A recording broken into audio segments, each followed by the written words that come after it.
Em nome do Pai, do Filho, do Espírito Santo. Amém. Vamos refletir o Evangelho de nosso Senhor Jesus Cristo segundo São Mateus, capítulo 14, versículo de 22 a 33. É o Evangelho em que Jesus caminha sobre as águas. Depois da multiplicação dos pães, Jesus mandou que seus discípulos entrassem na barca e seguissem à sua frente para o outro lado do mar, enquanto ele despediria as multidões. Depois de despedi-las, Jesus subiu ao monte para orar a sós. A noite chegou e Jesus continuava ali sozinho. A barca, porém, já longe da terra, era agitada pelas ondas, pois o vento era contrário. Pelas 3 horas da manhã, outras traduções nós vamos ler pela quarta vigília da noite, Jesus veio até os discípulos andando sobre o mar. Quando os discípulos o avistaram andando sobre o mar, ficaram apavorados e disseram: "É um fantasma", e gritaram de medo. Jesus, porém, logo lhes disse: "Coragem, sou eu, não tenhais medo." Então Pedro lhe disse: "Senhor, se és tu, manda-me ir ao teu encontro, caminhando sobre as águas, sobre a água." E Jesus respondeu: "Vem."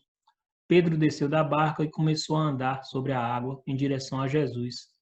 Mas quando sentiu o vento, ficou com medo e, começando a afundar, gritou: "Senhor, salva-me!" Jesus logo estendeu a mão, segurou Pedro e lhe disse: "Homem fraco na fé, por que duvidaste?" Assim que subiram no barco, o vento se acalmou. Os que estavam no barco prostraram-se diante dele, dizendo: "Verdadeiramente, tu és o Filho de Deus." Palavra da salvação. Glória a vós, Senhor. Vamos refletir agora esse evangelho com os ensinamentos da patrística, né? Desses padres da igreja, esses primeiros escritores, esses primeiros teólogos, filósofos cristãos do final do século I ao século VII, para que possamos adentrar no sentido mistagógico, no sentido do mistério, dos mistérios da nossa fé, no sentido espiritual desse texto. São João Crisóstomo vai observar a questão de Jesus ter subido ao monte a sós para orar. Despedida as multidões, subiu só um monte para orar. Nos mostra como é boa a solidão e como é necessária para tratar com Deus. Por isso vai para um lugar deserto. E enquanto ora, permanecendo ali toda a noite, para nos ensinar que devemos buscar para a oração a tranquilidade no tempo e no lugar. Então ele observa, São João Crisóstomo viveu entre os séculos IV e V, nos mostra essa importância desse momento de solidão com Deus, procurar um lugar calmo, tranquilo, para esse momento de oração, para esse contato com o Senhor, para essa intimidade com o Senhor. São João Crisóstomo continua observando outro ponto interessante desse evangelho, quando ele diz: "Vede os discípulos outra vez expostos à tempestade, mas na primeira vez tinham na barca o Salvador ao seu lado, e agora estão sozinhos. Ele os conduz paulatinamente a coisas maiores e os instrui a suportar tudo com virilidade." Ele estava falando aqui daquela primeira tempestade acalmada, pode ser lida em Mateus 8, 24, quando Jesus estava no barco. E agora, nesse momento, nesse segundo momento, Jesus não está no barco. Ou seja, paulatinamente, aos poucos, Jesus vai nos ensinando, nos mostrando que podemos suportar coisas maiores.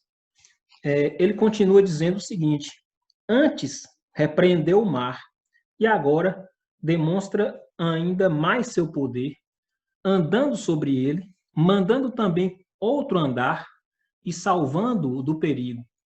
Por isso diziam dele: verdadeiramente tu és o Filho de Deus, coisa que até então não haviam dito." Ou seja, se na primeira tempestade acalmada ele mandou que o vento parasse e se acalmasse. Nessa segunda, ele anda sobre as águas, ele manda que outro ande, que foi São Pedro, e salva a São Pedro e a todos do perigo. São Jerônimo já vai observar outra coisa super importante. Ele diz o seguinte: quando disse sou eu, naquele momento em que Jesus vai caminhando e os discípulos não sabem quem é, e aí ele responde, sou eu. Jesus responde, sou eu. Então, comenta São Jerônimo. Quando disse sou eu, não acrescentou quem ele era. Não falou sou eu, Jesus. Falou só sou eu. Pois, pelo timbre da voz, que lhes era familiar, já poderiam compreender quem lhes falava em meio às trevas de uma noite tão escura. Porque podiam saber que aquele que lhes falava era o mesmo que sabiam que falara a Moisés nestes termos. Eu sou aquele que sou, em Êxodo 3,14. Ou seja, São Jerônimo compara quando Jesus disse eu sou, com o momento em que Moisés conversa com Deus na sarça ardente e Deus diz para ele, eu sou aquele que sou. Então, São Jerônimo vê essa correlação entre o Filho, Jesus, e Deus, o Pai, já manifestado no Antigo Testamento a Moisés, se apresentando como eu sou aquele que sou. Em todas as ocasiões, continua São Jerônimo, Pedro dá provas de ter uma fé ardentíssima. E agora, com este mesmo ardor, enquanto os demais se calavam, creu que poderia fazer pela vontade de seu mestre o que não poderia fazer naturalmente. Como se dissesse, ordena, Senhor, e as ondas se tornarão sólidas, e meu corpo pesado tornar-se-á leve. Observa, então, aqui São Jerônimo, que São Pedro, tomando a palavra, ou seja, já mostrando o seu primado ante os apóstolos, ele fala para Jesus, mande que eu vá até o Senhor. Se é o Senhor, mande que eu vá até o Senhor. E Jesus disse, vem. E aí Pedro começa a caminhar sobre as águas em direção a Jesus. Ou seja, Pedro acreditou na palavra de Jesus. E sabendo que ele naturalmente não poderia andar sobre as águas, pela fé e acreditando na palavra de Jesus, ele anda e vai ao encontro de Jesus. Mas a natureza humana é fraca, então bateu um vento, ele ficou com medo e começou a afundar. E aí diz São João Crisóstomo, o Senhor não mandou que os ventos se acalmassem, mas estendeu a mão e agarrou Pedro, porque era necessário que tivesse fé. Ou seja, Jesus poderia ter falado para os ventos pararem e Pedro continuar a andar sem afundar. Mas ele, ao invés de mandar que o vento parasse, estendeu a mão, porque para mostrar que era necessário que Pedro demonstrasse a sua fé. Continua São João Crisóstomo, porque quando falha o que compete a nós, ou seja, a nossa fé, e então que não falha o que compete a Deus, ou seja, a graça, mas permanece. E para mostrar-lhe, pois, que o perigo não vinha do furor do vento, mas de sua falta de fé, disse-lhe, homem de pouca fé, por que duvidastes? Com o que manifesta que nenhum mal lhe faria o vento se fosse firme a sua fé. Ou seja, Jesus demonstra a necessidade de termos fé, de acreditarmos em sua palavra, porque da parte dele não faltará a sua graça. Ele diz aqui, comenta aqui São João Crisóstomo, nenhum mal lhe faria o vento se fosse firme a sua fé. Santo Hilário de Poitiers, juntamente com Santo Agostinho, já chegando no final da reflexão, vão trazer para nós um sentido escatológico desse texto. O que isso quer dizer? Vai mostrar a realidade dos fins dos tempos, do fim do mundo, de forma espiritual nesse texto. Olha que magnífico. Já no século IV, Santo Hilário de Poitiers, ele disse o seguinte: a primeira vigília foi a da lei, a segunda a dos profetas, a terceira a do advento corporal, ou seja, o nascimento, a encarnação. E a quarta será no retorno na glória. O que ele está se referindo? No evangelho lido, está dizendo que Jesus, na quarta vigília da noite, vai em direção à barca onde estão os discípulos. Essa barca significa, simboliza, prefigura a igreja.